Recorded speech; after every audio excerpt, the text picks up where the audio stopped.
I got a phone call that I didn't know was my last phone call. And I'm going to be real straight with you all here that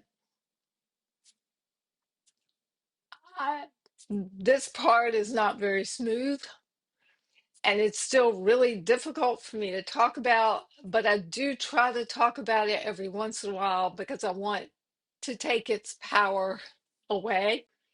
So he calls me and sounds awful. And I really don't know what's going on. And he starts yelling and screaming, and he's defensive, and then he's crying, and I can't tell what's going on. Here's what I would find out later. He was in a deep depressive episode. He was going through withdrawal. I had no idea he was going through withdrawal. I'd never seen anybody go through withdrawal other than the movies, and I didn't know what a person sounded like or looked like.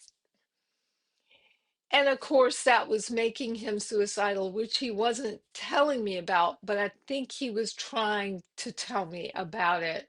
And I just didn't pick up on the signals because suicide wasn't on my radar. And I also wasn't aware of how much more at risk of suicide he was and didn't know about his past feelings of suicidality. So he would talk over the course of 2 hours on and off because when he started screaming and yelling, that was my boundary. I would hang up, then he would call back, and it would sort of escalate again. And while my earlier conversation, when he told us that he needed help, I was doing a better job of listening and allowing those long stretches of silence, giving him a chance to process and talk and me to listen. I did not do as good a job on this phone call because I'm emotionally wrung out. I know something is really wrong. The alarm bells are going off, but I can't figure out what it is in my emotional state. I wasn't going to. And I held myself hostage for this for a really long time.